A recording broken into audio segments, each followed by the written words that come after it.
the most feared gunslinger in the territory, was undone by a quiet seamstress.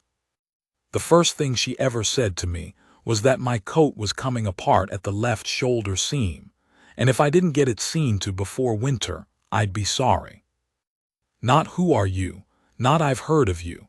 Not the half-step back and the careful eyes that I'd gotten from every living soul in 4 territories for going on 20 years. Just the coat, the seam, the winter coming. I didn't know what to do with that. I stood there in the doorway of her shop on Alderman Street with the September dust still on my boots, and I didn't know what to do with that at all. Her name was Nora Vess. She'd come out from Pennsylvania 2 years before I rode into Claret, which was a town that didn't want me there, but needed what I could do badly enough that the mayor had sent the letter himself. Nora had come west for reasons she didn't offer, and I didn't ask, not then. She'd set up her shop in a narrow building between the assay office and a barber who was hardly ever open, and the sign above the door said alterations and fine work in letters she'd painted herself, a little uneven, which I noticed later. She was 34 years old. She had brown hair she kept pinned up and a small scar along her left jawline she'd gotten, I found out much later, from a wagon wheel spoke when she was 11. She was not tall. She was not the kind of woman men turned to stare at when she walked through a room. She was the kind of woman who noticed when your coat seam was failing and said so. I told her I'd think about it. She said suit yourself and went back to what she was doing, which was hemming something dark blue, and she didn't watch me go. I thought about that for 3 days. You have to understand what my life had been. Not for sympathy, I'm not asking for that. Just so you understand what I mean when I tell you that a woman looking straight past the reputation at a fraying seam was something I hadn't encountered before and didn't have a category for. My name is Elias Cord. I know you've likely heard it. The stories have a way of growing, and I won't say they're all lies, but they're not all true either, and the parts that are true got there mostly through bad luck and worse timing rather than any ambition on my part. I hired my gun out. I kept my word. I didn't drink to excess, and I didn't bother women, and I paid my debts. By most measures, I was a man of reasonable character. By the measure the territory applied to me, I was a thing to be feared, given a wide berth, used when necessary, and not invited to supper. That was fine. I'd made my peace with it, or I told myself I had. I was 51 years old when I rode into Claret. I'd been moving my whole adult life, never more than a winter in one place. I'd buried 3 horses I loved and 2 partners I'd trusted and 1 woman I'd thought I might marry, a long time ago, before the reputation got too large to live around. I'd stopped expecting to put down roots. I'd stopped expecting most things. You do, after a while. It's not bitterness exactly. It's more like a man who's been out in the sun so long he stops noticing he's thirsty. The job in Claret was straightforward enough. There was a man named Briggs Calder who ran cattle and ran men and had lately taken to running the town itself, or trying to. The mayor wanted that stopped. I was the thing he'd hired to stop it. I'd done that kind of work before. I knew how it went. What I didn't know, couldn't have guessed, was that a quiet woman with a needle and thread and a plain eye for what was wearing out was going to be the thing that finally, after 51 years, made me feel like a man worth knowing. I went back to the shop on the 4th day, told myself it was the coat. She had me take it off and she turned it in the light and looked at the shoulder, and then at 3 other places I hadn't noticed were going. She didn't make a fuss about it. She had a way of working that was very still, hands moving but the rest of her quiet, like she was listening to something underneath the task. I sat in the chair by the window because she told me to and watched the street while she worked, and we didn't talk for a while. Then she said, without looking up, that she'd heard I was here about Briggs Calder. I said I was. She said he'd burned out a family named Rourke 2 winters back, turned them off their land in January. The father had lost 2 toes to the cold before they reached town. I said I'd heard something like that. She bit the thread and smoothed the seam with her thumb and said the Rourkes were good people. I didn't say anything. She handed the coat back. She'd fixed 4 places and reinforced a pocket I hadn't asked about. I asked her what I owed. She looked at the coat, then at me, then she named a price, and I paid it without haggling because it was fair and also because I was still getting used to someone who just said what a thing was worth and waited. I put the coat on. The shoulder sat right for the first time in what was probably 2 years. I said, "Good work." She said, "Come back when you need it." I went out into the street thinking I would. That surprised me too. The business with Calder took most of October. I won't go into all of it. There were confrontations, 2 of them that got loud, one that got louder than that. There were nights I sat up in the room above the feed store the mayor had given me, listening to this town that was frightened of Calder and half frightened of me too, and working through what needed doing next. Calder had 4 men riding for him that were the real problem. Not Calder himself. Calder was the kind of man who was mostly hot air wrapped around a fear of being small. It was the 4 men. I won't go into how that resolved either. What I'll say is that by the 3rd week of October 2 of those men had left the territory at speed. One was in the jail, and one had forced a hand I hadn't wanted to play. Calder himself came apart like wet paper once his backing was gone. He left.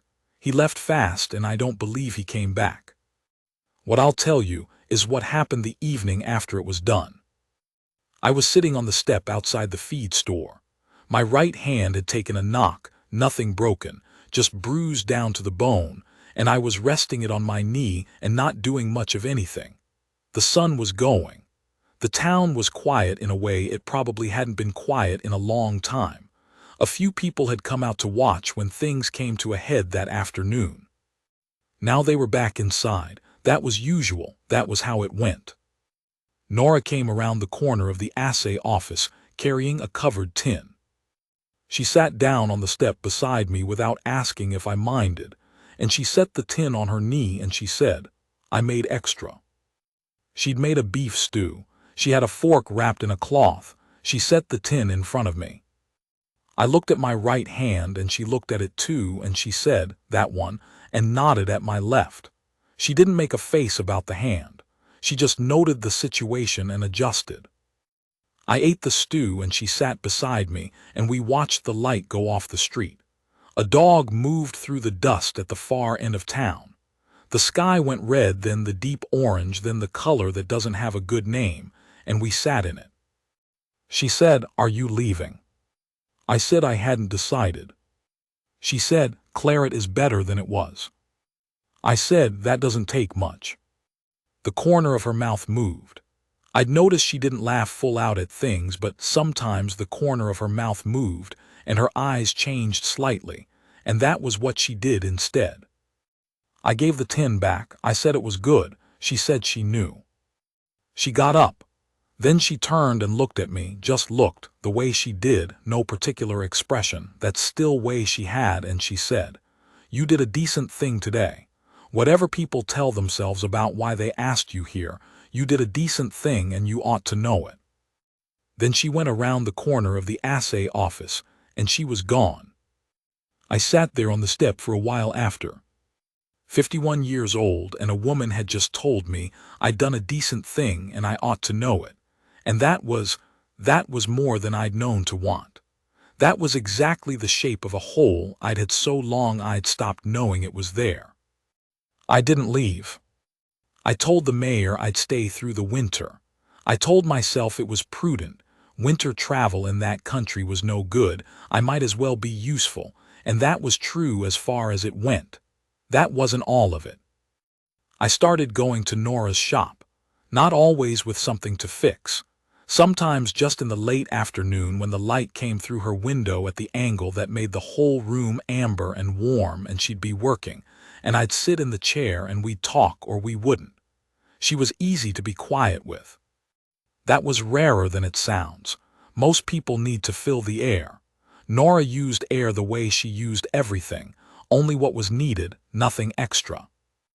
I learned things about her slowly, the way you learn things about a place you're staying in. Pennsylvania. A father who'd been a tailor, which was where she'd learned the work.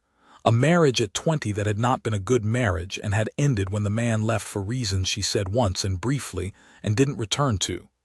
No children, which she mentioned without sorrow, just as a fact. She'd come west because west was the only direction she hadn't tried yet, and she'd been tired of standing still. She asked me things too, not about the work, not about the reputation. She asked what I ate on the trail. She asked whether I'd ever broken a bone. She asked once, out of nowhere, whether I'd ever seen the mountains up north, the ones that turned blue at a distance, and I said I had, and she said she hadn't yet, and she intended to. She said it like it was settled, like she'd get there one way or another, and it was only a question of when. I liked that about her. She moved through life like a woman who'd made her estimates and wasn't particularly afraid of what she'd find. November came in cold. The first snow came early, a thin one, and the street outside her window went white and then gray as people moved through it. I'd started eating supper at the boarding house 3 nights a week, a thing I'd never done in any town, sitting at a long table with other people and passing dishes, and it turned out I didn't hate it.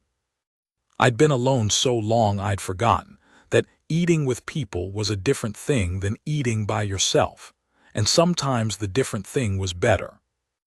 Nora ate there too some nights. She sat across from me or 2 seats down, and sometimes we talked across the table and sometimes we didn't need to. The woman who ran the boarding house, a Mrs. Albright, noticed.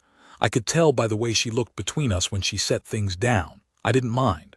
I wasn't sure what I was anymore exactly in this town. Not the gun they'd hired, not quite a citizen. Something in between that didn't have a name yet. That was all right.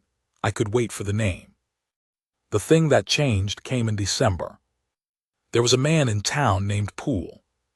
He drifted in after Calder left, the kind of man who arrives after the dangerous work is done and decides he has opinions about how it was handled. He'd been talking. About me. About the kind of man I was, which he decided I wasn't decent, I mean. He'd been saying I was the kind of animal a town used and then ought to run off, which was, I'll admit, a thing I'd heard before. It wasn't original, and it wasn't interesting, and I'd have ignored it except that one evening I came past the front of his usual table at the saloon, and he said something about Nora. I won't say what he said. It was the kind of thing a coward says when he thinks the person who will answer for it isn't listening. She wasn't there. I was. I stopped. I turned around. I looked at him and he went through 3 different colors in about 4 seconds and I didn't say a word. He'd made his estimate of me, and now he was making a different one. The room was very quiet. I said, "Say that again." He didn't. He looked at the table. He found something on the table extremely interesting, and he studied it like it was going to tell him something important. I said, "What you said about that woman, you keep that in your mouth from here on." I turned back around and walked out. I'm not particularly proud of that moment. I'm not ashamed of it either. But what I remember most about it is what happened 2 hours later when Nora appeared at the feed store door. She knew, word moved fast in a small town. She stood in the doorway and she looked at me and she said, "You didn't have to do that." I said, "I know." She was still in the doorway. There was snow coming. I could smell it in the air, that iron smell. The lamp on the wall behind me put light out past me and onto her face, and she looked at me the way she did sometimes, that still, level way, like she was reading something she was taking her time with. She said, "Do you want to come to supper? Not the boarding house. Mine. I have a small place on the back of the alley. I've been meaning to invite you." I said yes. She made salt pork and boiled potatoes, and there was bread she'd baked 2 days before, and we sat at her small table in her small room and ate it and talked. And when the snow started coming down outside her window, I watched it through the glass and felt something in my chest that had been clenched for a very long time begin, very slowly, to open. There was no single night I could point to after that. It was a slow accumulation, the way a thing gets built in winter, a little at a time in the cold, and you don't see the whole of it until the snow melts and there it is. She let me come to supper again. Then again. I started bringing things firewood once, because I'd seen her stack was low, and a cured ham I'd traded labor for with a farmer on the edge of town. She accepted these things without ceremony and without debt, which was the right way to accept them. January was hard. The cold came down from the north serious and mean, and the town pulled in on itself the way small towns do. I helped with things, a roof that needed shoring on the widow Carol's place, a water line on the east end of town that froze and burst and needed fixing before the whole block lost access. I wasn't the gun anymore. I was just another man with hands. That felt good in a way I couldn't have explained to you 6 months before. Nora and I walked sometimes in the evenings when the cold let up enough, down Alderman Street and back, or out to the edge of town where the land opened up and you could see a long way. She didn't take my arm. She walked beside me. When she had something to say, she said it, and when she didn't, she was quiet, and both were comfortable. She told me once, walking back from the edge of town with the stars very bright and the snow blue under them, that she hadn't known what kind of man I was when I first came in about the coat. She said she'd watched me for a while. I asked her what she'd seen. She thought about it. She said, "A man who doesn't make himself bigger than he is." She said that was rarer than it should be. I didn't say anything to that. I didn't know what to say. I just walked beside her, and the snow was blue and the stars were out, and she'd said that, and it was enough. February. I want to tell you about a Tuesday evening in February, which was unremarkable in most ways, which is exactly why it stays with me. I'd been over at Carol's place most of the day helping move some timber. My hands were rough, and I had a splinter in my left palm I couldn't see well enough to get out, and I'd come to Nora's back door because she had a good needle and good light, which she did. She sat me at the table and got the lamp and looked at my palm and found the splinter right away. She had that way of seeing things, and she worked at it without hurry. Her hands were warm, small and quick and very certain what they were doing. She got it out clean, and then she kept hold of my hand for a moment, looking at the palm, not at the splinter, just at the hand. I said, "What?" She said, "You've worked hard your whole life." It wasn't a question. It wasn't pity either. It was just what she saw. She set my hand back on the table and she stood to put the needle away, and she said, "Stay for supper. I have a chicken." I stayed for supper. Afterward we sat with the fire, and she was mending something and I was doing nothing in particular, and the wind came up outside, and I thought about how this was what it was. Just this. A fire, a woman with a needle, the wind outside, warm enough inside, somewhere to be that wasn't the trail and wasn't the job and wasn't the long years of being the thing people feared. Just a man sitting by a fire on a Tuesday in February like a man who belonged somewhere.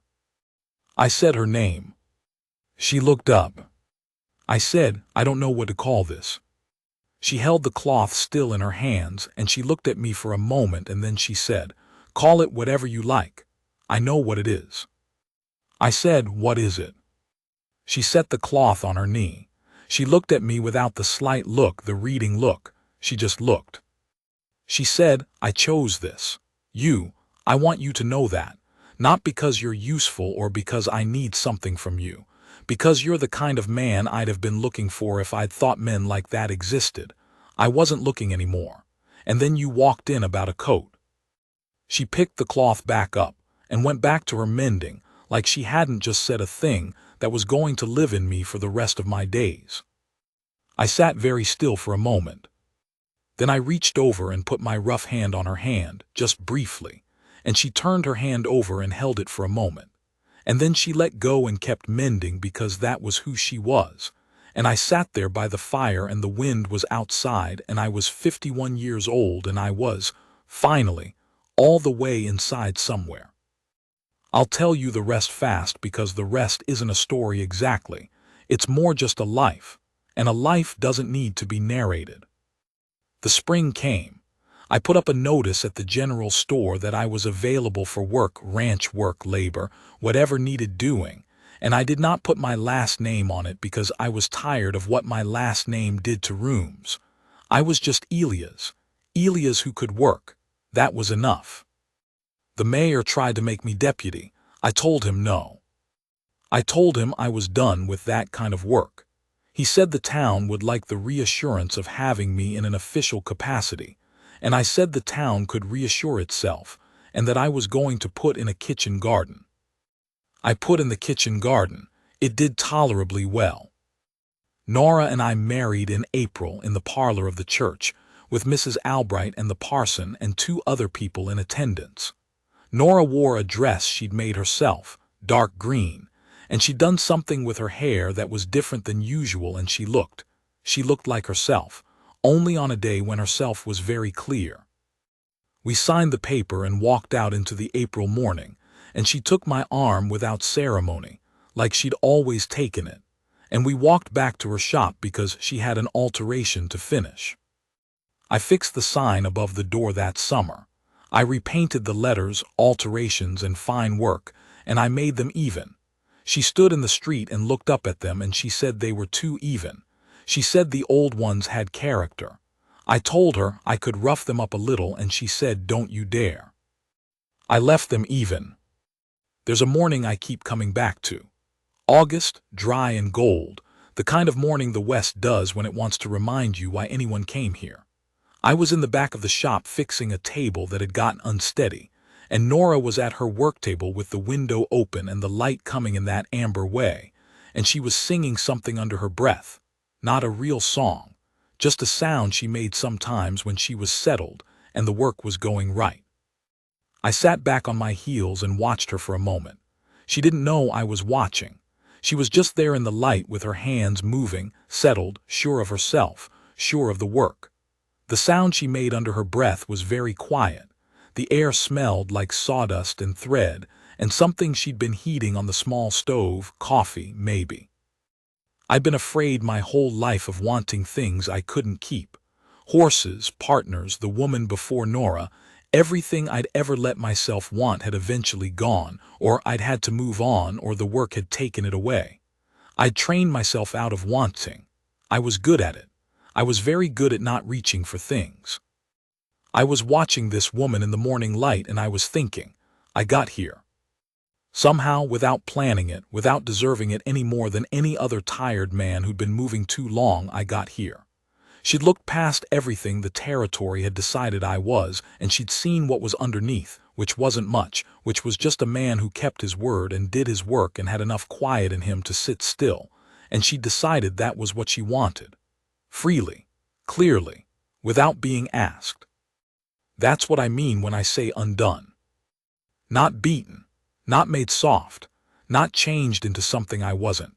I mean, all those years of keeping myself tight and moving and unreachable and ready to go, all of it just opened. Like the seam that had been pulled wrong for years and finally, under a steady hand, was set right. I got up and went back to the table. The leg was almost right. The wood was good if you got the angle on it. She was still singing the thing that wasn't a song. I worked and she worked, and the morning went on, and that was enough. That was more than enough. That was the whole of it, right there in that room, and I knew it and I held it and I was grateful. Not to luck, not to God, though maybe. Mostly to her, to Nora Vess, who'd looked at a worn coat in a doorway and seen past every layer of what the territory had made of me and said, plainly, without fuss, that she knew what this was. She did. She'd known before I did. That's her. That's the whole of her. A woman who saw clear and wasn't afraid of what she saw and chose it anyway. And that was the finest thing that ever happened to me in 50-some years on this earth. The table was steady after that. I did good work on it. We had it for 11 years.